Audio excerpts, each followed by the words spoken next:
میں اس پروگرام کی کارروائی کو آگے بڑھاتے ہوئے جناب ڈاکٹر مفتی تنظیم عالم قاسمی صاحب صدر نشین تحفظ شریعت فاؤنڈیشن تلنگانہ اور آندھرا پردیش سے گزارش کرتا ہوں کہ وہ اظہار خیال کریں۔ بسم اللہ الرحمن الرحیم، الحمد للہ رب العالمین،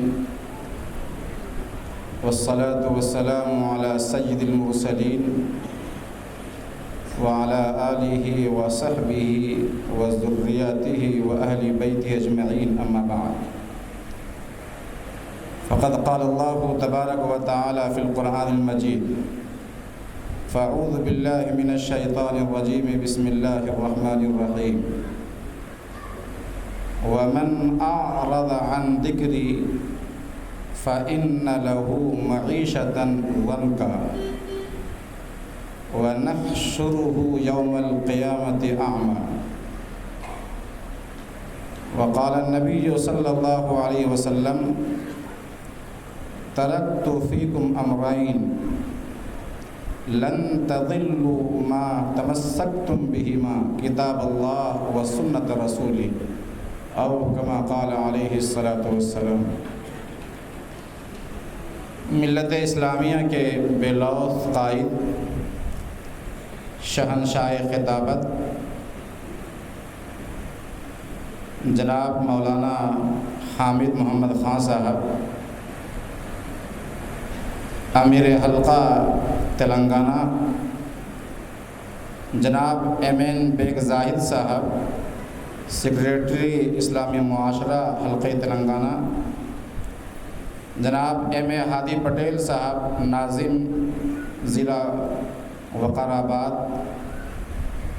جناب فیاض الدین صاحب، امیر مقامی وقار آباد، اور جماعت سے، اس تحریک سے جڑے ہوئے جتنے بھی لوگ ہیں، معززین شہر، حضرات علماء کرام، میرے بزرگوں اور دوستوں، میں سب سے پہلے اپنی جانب سے اور پوری قوم کی جانب سے ریاستی اور مرکزی سطح پر جماعت اسلامی ہند کے جو ذمہ داران ہیں ان کو مبارکباد بھی دیتا ہوں اور ان کا شکریہ ادا کرتا ہوں، شکر گزار ہوں کہ انہوں نے رجوع الی القرآن کی یہ مہم شروع کی ہے اور ملکی سطح پر جگہ جگہ میں یہ مہم میں لگے ہوئے ہیں، کر رہے ہیں، لوگوں میں بیداری پیدا کر رہے ہیں۔ یہ تمام لوگ مبارکباد کے قابل ہیں، اور جو لوگ بھی اس مہم میں شریک ہیں، جو لوگ جڑے ہوئے ہیں، جن لوگوں نے بھی جیسا بھی حصہ لیا، میں سمجھتا ہوں کہ یہ تمام لوگ پوری قوم کی جانب سے شکریہ کے مستحق ہیں۔ یہ مہم اس وقت شروع کی گئی ہے جبکہ انسانیت سسک رہی ہے، مسلمان نا امیدی کی زندگی، مایوسی کی زندگی گزار رہے ہیں، وہ مخلص قیادت کے انتظار میں ہیں، انہیں ایسا محسوس ہو رہا ہے کہ ہمارا دستگیری کرنے والا کوئی نہیں رہا، ہمارا کوئی قائد نہیں رہا، ہمارا کوئی سہارا نہیں رہا۔ ایسے وقت میں ان لوگوں نے یہ کام شروع کر کے، یہ مہم چھیڑ کر کے، گویا مسلمانوں کو اپنا بھولا ہوا سبق یاد دلا رہے ہیں، اور انہیں کہہ رہے ہیں کہ حالات سے گھبراؤ نہیں۔ جن کے پاس قرآن ہوتا ہے وہ گھبراتا نہیں ہے، وہ ڈرتا نہیں ہے، وہ مایوس نہیں ہوا کرتا ہے، وہ گھبراتا نہیں ہے۔ حالات تو آتے رہتے ہیں، پہلی قوموں پر بھی حالات آئے تھے، اس سے زیادہ بھی حالات آئے تھے، وہ تو آریوں سے چیر دیے گئے، لیکن رب کعبہ کی قسم ان کا ایمان ان کے سینے سے دنیا کی کوئی طاقت نہیں چھین سکی ہے۔ یہ تو معمولی، تمہارے لیے معمولی یہ حالات ہیں۔ کبھی انسان ڈرتا نہیں ہے جن کے پاس قرآن ہے، وہ ڈرتا نہیں ہے، سہمتا نہیں ہے، خوف نہیں کھاتا، کانپتا نہیں ہے، لرزتا نہیں ہے۔ جماعت اسلامی ہند کا یہ امتیاز ہے کہ کسی مسلک اور جماعت کو چھیڑے بغیر یہ لوگوں میں بیداری پیدا کرنے کا کام کرتی ہے۔ تعلیمی اعتبار سے، سیاسی اعتبار سے، معاشرتی اعتبار سے، قرآنی اعتبار سے مختلف انداز سے یہ جماعت کام کرتی ہے، اور کسی مسلک سے اس کا کوئی تعلق نہیں ہے۔ کبھی آپ نے نہیں سنا ہوگا نہ دیکھا ہوگا کہ اس جماعت اسلامی ہند کے پلیٹ فارم سے کسی مسلک کی تبلیغ کی جاتی ہو، اور خدا کی قسم یہی جماعت اسلامی سے میری دلچسپی کی بنیادی وجہ ہے۔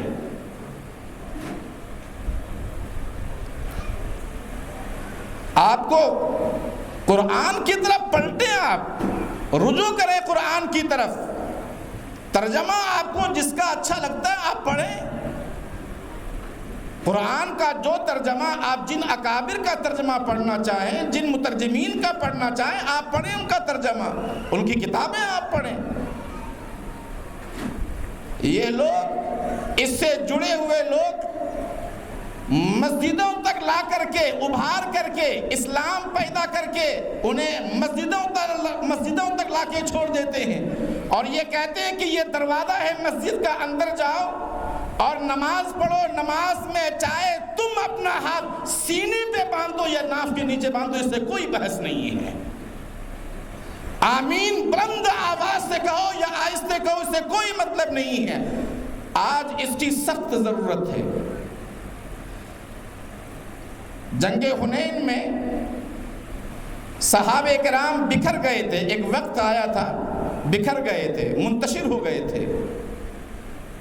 امام الانبیاء علیہ السلام نے چچا حضرت عباس سے فرمایا کہ کہاں ہیں وہ اصحاب سمرہ، بلاؤ ان لوگوں کو جنہوں نے بیعت رضوان کیا تھا، اور انہوں نے جھاڑ کے نیچے بیٹھ کر مجھ سے انہوں نے زندگی دینے کا وعدہ کیا تھا، لڑنے کا وعدہ کیا تھا، جنت کے بدلے انہوں نے اپنے آپ کو کھپانے کا وعدہ کیا تھا، بلاؤ کہاں ہیں؟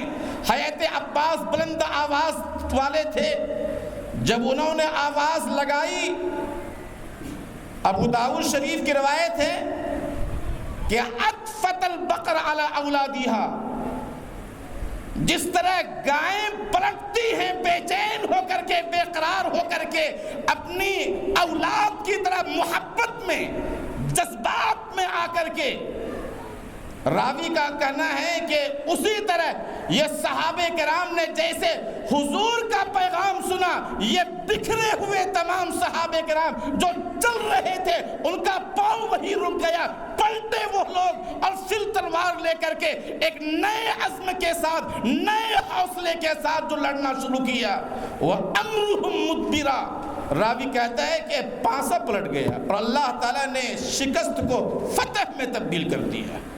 خدا کرے کہ یہ رجوع الی القرآن کی مہم، جو بھولا ہوا سبق ہمیں یاد دلایا جا رہا ہے، کاش کہ وہی پلٹنا ثابت ہو اور مسلمانوں کے لیے ٹرننگ پوائنٹ ثابت ہو۔ خدا کرے کہ ہمارے دلوں میں، ہمارے سینوں میں، ہمارے سوچ میں تبدیلی پیدا ہو اور ایک جذبہ پیدا ہو۔ تمام امت مسلمہ کی ذمہ داری ہے، میں اپنے علماء برادری سے بھی میں کہنا چاہتا ہوں، کسی مسلک کے بغیر، جماعت کے بغیر، یہ ہر فرد کی ذمہ داری ہے کہ اس مہم کو آگے لے بڑھائیں، اس کو آگے لے کر کے چلیں۔ اللہ تبارک و تعالی آپ کی اور جو لوگ بھی جس اعتبار سے کام کر رہے ہیں، اللہ ان تمام حضرات کی خدمات جلیلہ کو اللہ قبول فرمائے۔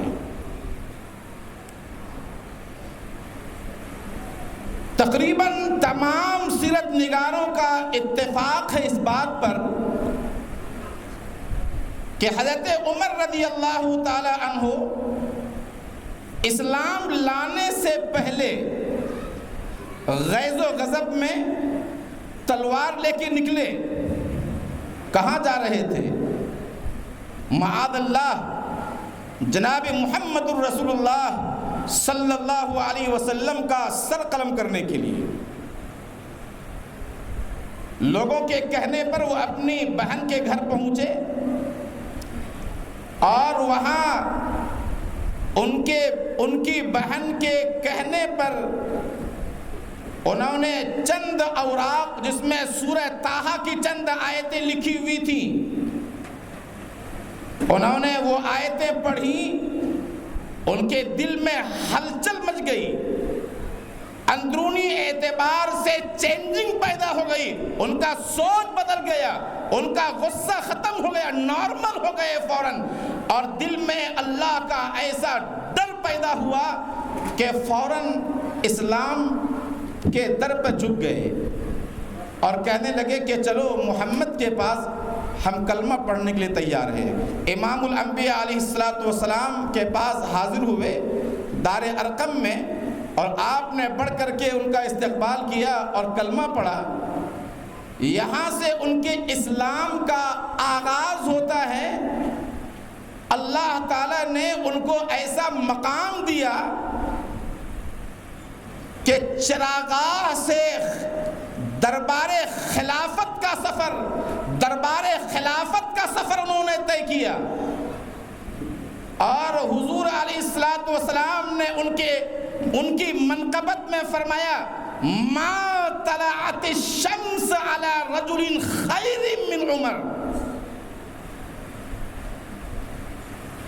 یعنی اس امت میں حضرت ابو بکر کے بعد باجماع امت دیگر احادیث کی بنیاد پر حضرت ابو بکر رضی اللہ تعالی عنہ کے بعد اس امت میں سورج عمر سے بہترین فرد پر آج تک طلوع نہ ہوا ہے، نہ قیامت تک طلوع ہوگا. آپ نے فرمایا لو کان بعدی نبی لکان عمر ابن خطاب، اگر میرے بعد نبوت کا دروازہ کھلا ہوتا تو عمر ابن خطاب نبی بنتے. سوال یہ پیدا ہوتا ہے کہ ابھی تو وہاں سے آئے تھے غیظ و غضب میں، ایک دم سے نارمل ہو گئے، ایک دم سے چینجنگ آ گئی، تبدیلی پیدا ہو گئی، اندر کا سوچ بدلا. ایسا محسوس ہو رہا تھا کہ جو آنے والا عمر ہے، اب یہ سورہ طٰہٰ کی چند آیتیں پڑھنے کے بعد وہ عمر نہیں رہا. آخر ایسی تبدیلی کیوں پیدا ہوئی؟ ہم اور آپ کہتے ہیں کہ قرآن کے پڑھنے سے، یعنی سورہ طٰہٰ کی چند آیتیں پڑھنے سے نہیں، سورہ طٰہٰ کی چند آیتوں کے پڑھنے سے نہیں. یہ تو ہم بھی رات اور دن سورہ طٰہٰ پڑھتے رہتے ہیں. تراویح میں پورا قرآن ہم پڑھتے ہیں، پڑھاتے ہیں، سنتے اور سناتے ہیں. کہاں تبدیلی پیدا ہوتی ہے؟ شب و روز ہم قرآن پڑھتے ہیں، کہاں تبدیلی پیدا ہوتی ہے؟ قرآن پڑھنے سے نہیں، قرآن فہمی سے ان کے اندر چینجنگ پیدا ہوئی ہے. قرآن سمجھ کر پڑھنے سے ان کے اندر تبدیلی پیدا ہوئی ہے. ان کا سوچ بدلا، انقلاب برپا کر ہوا. تو قرآن کے سمجھنے کے بنیاد پہ اہل زبان تھے، فصاحت سے واقف تھے، بلاغت سے واقف تھے، عربیت کو جانتے تھے. لہذا سورہ طٰہٰ کی چند آیتیں پڑھی، سمجھ کر انہوں نے پڑھی ہے. ان کے اندر جا کر کے انہوں نے پڑھا، ان کے مفہوم کو سمجھا، ان کے مطلب کو سمجھا. ان میں خشیت الہی پیدا ہوئی، اللہ کا ڈر پیدا ہوا، اللہ کا ایسا خوف پیدا ہوا کہ آنے والا عمر نہیں رہا، بلکہ لو کان بعدی نبی لکان عمر. اللہ تعالیٰ نے اسے بنا دیا ہے. ما طلعت الشمس علی رجل خیر من عمر، اللہ نے بنا دیا ہے انہیں. کاش کہ ہم بھی قرآن پڑھتے اور ہمارے قرآن پڑھنے کا نہج بھی بدل جاتا، انداز بدل جاتا، تبدیلی آج بھی ہمارے معاشرے میں ہوگی، سماج میں پیدا ہوگا۔ ہزار دروں کے سامنے یہ کٹورا لے کر بھیک مانگنے کی ضرورت نہیں پڑے گی۔ کبھی ہم دیکھتے ہیں کہ کوئی اہل سیاست مسلمانوں کے بارے میں اپنا ووٹ لینے کے لیے صحیح ہمدرد بن جاتا ہے تو ہم کہتے ہیں واہ کتنا بڑا سیاسی لیڈر ہے، یہ کتنا بڑا مسلمانوں کا ہمدرد ہے۔ کبھی یہ اٹھ جاتا ہے تو ہم ان کے گیت گانے لگتے ہیں۔ کبھی دوسرے پہلو سے کوئی آدمی ہمارے پاس، کوئی سیاسی لیڈر آ کر کے دو جملے بول جاتے ہیں، ہمارا قبلہ بدل جاتا ہے اور ہمارا سوچ بدل جاتا ہے۔ رب کریم جو زمین اور آسمان کے ذرے ذرے کا مالک ہے، ہمارے ایمان میں کمزوری پیدا ہو جاتی ہے، اور ہم نے مکہ اور مدینہ کو بیت اللہ کے علاوہ، ہم نے بیت اللہ کے بجائے ہم وائٹ ہاؤس کو اپنا قبلہ تصور کرنے لگتے ہیں۔ یہی وجہ ہے کہ پیٹرول ہمارے یہاں نکلتا ہے اور قیمت لگانے والے دوسرے ممالک ہیں۔ ان کے مرضی کے بغیر ہم پیٹرول نہیں بیچ سکتے۔ اسلامی ممالک کے پاس جو معدنیات ہیں، جو ان کے پاس دولت اور جائیداد ہے، وہ آج دیگر وہ یہودی طاقتیں، وہ عیسائی طاقتیں، وہ باطل طاقتیں، وہ طاغوتی طاقتیں، وہ ان کے سارے معدنیات اور سارے وسائل ان کے قبضے میں ہیں۔ کیوں؟ اس لیے کہ ہمارا خدا سے ربط ٹوٹ چکا ہے۔ قرآن کریم جو انسان کو، بندوں کو رب سے ملاتا ہے، وہ قرآن ہمیں پڑھنا نہیں آتا ہے۔ ہماری زندگیاں بیت گئی، ہمیں درود پڑھنا نہیں آتا۔ 60 سال سے زیادہ کا عرصہ گزر گیا، سورہ فاتحہ میں پڑھنا نہیں آتا ہے۔ کسی نے کیا خوب کہا ہے، باہما ذوق آگہی ہائے رے پستی بشر، باہما ذوق آگہی ہائے رے پستی بشر، سارے جہاں کا جائزہ اپنی جہاں سے بے خبر۔ جنازے کی نماز میں کہنا پڑتا ہے، امام صاحب سے کہتے ہیں امام صاحب ذرا بتا دیجئے جنازے کی نیت کیا ہے، تھوڑا بتا دیجئے۔ کیوں؟ ایک انسان کی زندگیاں بیت جاتی ہیں، اپنے باپ کا جنازہ پڑھنے کی صلاحیت پیدا نہیں ہوتی ہے، اپنے بیٹے کا نکاح، اپنے بیٹی کا صحیح طرح نکاح پڑھانے کی صلاحیت اس کے اندر پیدا نہیں ہوتی ہے۔ یہ تو ہمارا اسلام سے تعلق ہے۔ سال گزر جاتا ہے، بڑی معذرت کے ساتھ میں آپ سے عرض کر رہا ہوں، وہی تراویح کی نماز میں وہ بھی چند لوگ جو قرآن کریم کو سنتے ہیں ذوق اور شوق سے، کتنے لوگ ہوا کرتے ہیں امام کے پیچھے؟ پورے شہر میں 10% 20% لے لیں، بہت ہی اپنے سینے کجرا، اپنے آپ کو حوصلہ دیتے ہوئے، بہت اگر ہم آپ سے پر امید بھی ہو تو کتنا پڑھائیں گے اسے۔ اور وہی تراویح کی نماز کے بعد جب رمضان ختم ہوتا ہے تو پھر رمضان کے چاند کا انتظار کیا جاتا ہے تاکہ پھر اس کے بعد قرآن شریف کا آغاز ہوگا۔ ہمارے موبائل پہ گردیں نہیں جم پاتی ہیں، اور قرآن کریم کے نسخوں پر ایسی موٹی موٹی گردیں ہیں، اور فتاوے پوچھتے ہیں لوگ، فتویٰ پوچھتے ہیں کہ ہمارے یہاں قرآن بوسیدہ ہو گیا ہے، رکھے رکھے قرآن بوسیدہ ہو گیا۔ مفتی صاحب ہم اس قرآن کو جلا دیں یا ہم اسے کیا کریں؟ آپ کے مدرسے میں کوئی جگہ ہے تو یہاں سے اٹھا کر کے لے جائیں۔ بہت ہی مشہور بات ہے نا کہ ایک اسکول میں ایک لائبریری قائم ہوئی، لائبریری،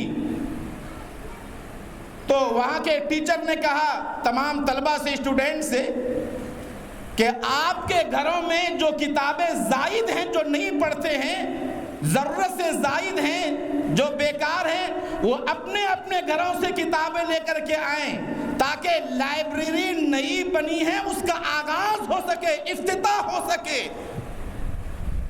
کل صبح سویرے جب طلبہ آئے اپنے بیگ میں لے کر کے کون سی کتاب لے کر کے آئے تھے؟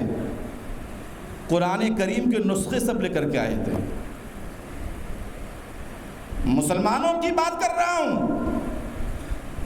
وہ لوگ جو اپنے آپ کو بڑے متقی کہتے ہیں، وہ لوگ جن کو معاشرے اور سماج میں بڑی عزت کی نگاہوں سے دیکھا جاتا ہے، ان کی میں بات کر رہا ہوں، دیانتدار سمجھے جاتے ہیں، بڑے اخلاق مند سمجھے جاتے ہیں، ان کے نجی معاملات کو اگر آپ جا کر کے دیکھیں، انسانیت کو شرم کرنے والی ایسے واقعات آپ کے سامنے پیش آئیں گے۔ اگر ہمارے نجی معاملات کو، نجی زندگیوں کو اگر ریلیز کر دیا جائے، یہاں دکھا دیا جائے، ہم میں سے بہت کم ایسے لوگ ہیں جن کی زندگیاں جو گزری ہوئی ہیں وہ ان کی نگاہیں اس کی وجہ سے نہ جھک جائیں، شرمسار نہ ہوں، ایسے بہت کم لوگ۔ کتنی شرم کی بات ہے، قرآن کریم وہ لے کر کے آئے، سارے بچے قرآن کریم لے کر کے آئے اور کیا کہتے ہیں کہ یہ وہ کتاب ہے کہ ہمارے یہاں زائد رکھی ہوئی تھی، اس لیے ہم اسے لے کر کے آئے۔ ساری امت کے لیے اس میں بڑا درس ہے۔ رجوع الی القرآن کی مہم اسی لیے شروع کی گئی ہے، اسی لیے یہ مہم چھڑی گئی ہے۔ 1500 کتاب کے مصنف مولانا اشرف علی تھانوی رحمۃ اللہ علیہ نے لکھا ہے، ایک جگہ پہ فرماتے ہیں کہ گلابی تقویٰ مت پیدا کرو اپنے اندر، گلابی تقویٰ، حقیقی تقویٰ پیدا کرو تب کامیاب ہوگے۔ گلابی تقویٰ کیا ہے؟ انہوں نے سمجھایا، گلابی تقویٰ یہ ہے کہ آج جس طرح کتا جب پیشاب کرتا ہے تو اپنی ٹانگیں اٹھا کر پیشاب کرتا ہے، اس سے، اور جب کھانے کی باری آتی ہے پاکی ناپاکی کچھ بھی نہیں دیکھتا، اپنی ٹانگ تو انہوں نے پیشاب سے بچایا لیکن اپنی زبان کو نہیں بچایا، وہ اسی میں خوش ہے۔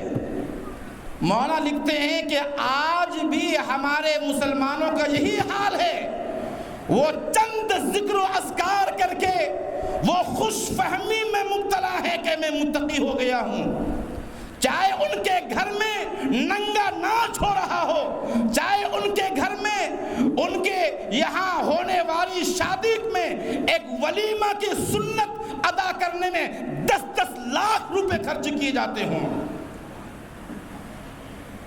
ان کے یہاں چاہے قرآن نہ پڑھا جاتا ہو، ان کے یہاں چاہے نجی معاملات اسلام کے خلاف ہوں، لیکن وہ یہ سمجھتے ہیں کہ یہ ہم ذکر کر رہے ہیں، ہم نے داڑھی بڑھا لی ہے، ہم نے امامہ مان لیا ہے، وہ یہ سمجھتے ہیں کہ ہم متقی بن گئے۔ حالانکہ تقویٰ جس طرح اس کا ہوتا ہے ویسی زبان کا بھی تقویٰ کی غیبت نہ کی جائے، پیٹ کا تقویٰ ہے کہ حرام مال نہ کھایا جائے، نگاہ کا تقویٰ ہے کہ کسی پر نگاہ بد نہ ڈالی جائے، کسی کی طرف اپنے آپ کو ظلم کی نگاہ سے کسی کو نہ دیکھیں، یہ بھی تقویٰ ہے۔ جب تک ایک انسان ان تمام چیزوں کے ساتھ قرآن کے دیے ہوئے سانچے کی طرف اور نظام حیات کی طرف کوئی آدمی نہیں پلٹے گا، خدائے پاک کی قسم، جنید بغدادی سے، خواجہ اجمیری سے اگر ساری سرزمین بھی بھر جائے انقلاب پیدا نہیں ہو سکتا ہے۔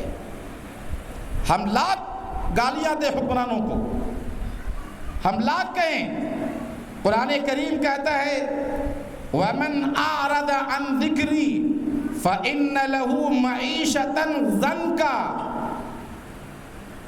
اگر تم میرے قرآن سے، میرے ذکر سے، میرے نصیحت سے اعراض کرو گے تمہیں کوئی اور راستہ نہیں ملے گا۔ تم یہ سمجھتے ہو کہ وہاں گئے اس لیڈر کے پاس تو عزت مل جائے گی، تم یہ سمجھتے ہو کہ فلاں مندر میں جا کر کے سجدہ کر لیا عزت مل جائے گی، تم یہ سمجھتے ہو کہ فلاں لیڈر کے پاس جا کر کے مسلمانوں کے خلاف ماڈرن بن کر کے دو چار لفظ بول کر کے عزت تم لوٹنا چاہتے ہو، میری جلالت کی قسم تمہیں دنیا کی کوئی طاقت عزت نہیں دے سکے گی۔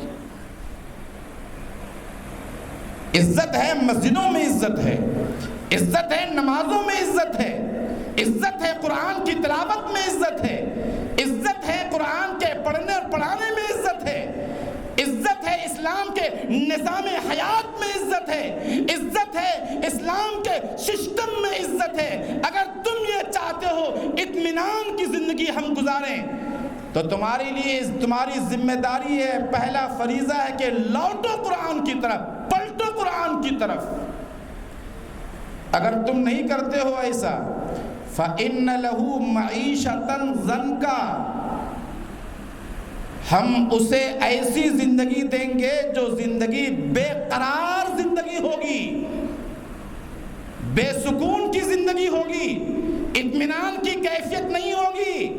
ان کے پاس دولت اور جائیداد کا انبار ہوگا، ان کے پاس 10 منزلہ کی بلڈنگیں ہوں گی، ان کے پاس کاریں ہوں گی، لیکن ان کو اندرونی سکون انہیں محسوس نہیں ہوگا۔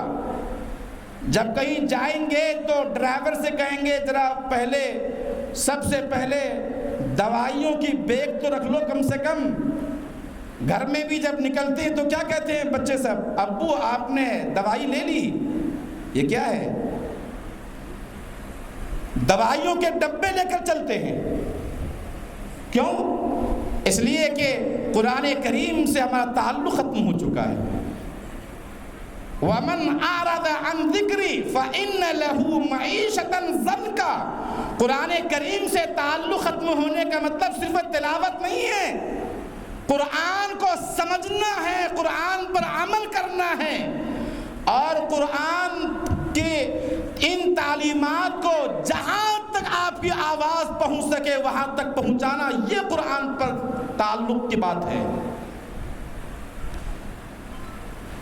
بے اطمینانی کی زندگی مطلب ہوا اگر تم قرآن کی طرف نہیں پلٹے تو حالات آئیں گے جو حالات آ رہے ہیں، بین اقوامی حالات جو مسلمانوں کے ساتھ ہیں، عالمی حالات جو مسلمانوں کے ساتھ ہیں، ملکی حالات جو مسلمانوں کے ساتھ ہیں، چاہے وہ مدارس کا سروے ہو، مکاتب کا سروے ہو، چاہے حجاب پر پردہ لگایا جائے، اذان پر پردہ لگایا جائے، چاہے جس اعتبار سے تنگ کیا جائے، مسلمان یہ خواہ ہزار یہ سمجھ رہے ہوں کہ حالات بہتر ہے، خدائے پاک کی قسم اگر مسلمان نہیں پلٹے قرآن کی طرف، اپنے اولاد کی نسلوں کے ایمان کی حفاظت دشوار ہو جائے گا۔ اگر آج بھی نہ پلٹے قرآن کی طرف، اور ہم نے اگر گھر گھر میں جگہ جگہ میں قرآن کے درس کا ہم نے آغاز نہیں کیا، اگر ہم نے قرآن فہمی کا یہ کورس نہیں چلایا، چھوٹے سطح پر بھی بڑی سطح پر بھی جہاں تک ہو سکے جیسا بھی ہو سکے، اور ہم نے آئندہ آنے والی نسلوں کو اگر ہم نے قرآن سے نہیں جوڑا، مسجدوں سے انہیں نہیں جوڑا، علماء سے نہیں جوڑا، مدارس سے نہیں جوڑا، یاد رکھیے اسی ملک میں وہ مسجدیں جہاں آج نماز پڑھی جاتی ہیں، وہ لال قلعہ، وہ جامع مسجد اور یہ تمام کے تمام جو آج آثار قدیمہ کی شکل میں ہیں، جس طرح اندلس اور اسپین میں 850 سال حکومت کے بعد وہاں عیسائی حکومت قائم ہوئی، آج کی وہاں جامع مسجد القرطبہ میں وہاں گھوڑے بھونتے جاتے ہیں، کہیں ایسے حالات پیدا نہ ہوں۔ اگر ہم نے اپنے آپ کو قرآن سے مربوط نہیں کیا، یہاں بھی وہی حالات دہرائے جائیں۔ تیرے ضمیر پہ جب تک نہ ہو نزول کتاب، تیرے ضمیر پہ جب تک نہ ہو نزول کتاب، گرہ کشا ہے نہ رازی نہ صاحب کشاف۔ تمہارا تعلق جب تک خدا سے قائم نہیں ہوگا، قرآن پڑھیں۔ امام الانبیاء علیہ السلام نے فرمایا 2 چیزیں چھوڑ کے جا رہا ہوں، ایک قرآن، دوسری سنت، انہیں اچھی طرح تھام کے رکھو۔ اگر تم یہ چاہتے ہو کہ تمہاری چمکتی ہوئی تقدیر کو کوئی بدل نہ سکے، اگر تم یہ چاہتے ہو کہ عزت کی زندگی ہم گزاریں، اگر تم یہ چاہتے ہو کہ سرخرو ہو کر کے ہم ملک میں رہیں، اگر تم یہ چاہتے ہو کہ لوگ تمہارے قرآن میں بیان کیے گئے تعلیمات کو نہ چھیڑیں اور انہیں تم سے نہ چھینیں، تو تم اپنے آپ کو اللہ سے، قرآن سے، سنت رسول سے اپنے آپ کو وابستہ رکھو۔ اگر تم قرآن پڑھو گے تو قرآن پڑھنے کی برکت سے اللہ تعالیٰ قیامت میں اسے شفاعت کرنے والا بنائے گا۔ اقرأوا القرآن فإنه يأتي يوم القيامة شفيعا لأصحابه۔ قرآن جو پڑھتا ہے، اللہ تبارک و تعالیٰ قرآن پڑھنے والوں کے لیے سفارشی بنا کر کے اللہ قیامت میں اٹھائے گا۔ قرآن پڑھنے سے مراد قرآن پڑھنا بھی ہے اور سمجھنا بھی ہے۔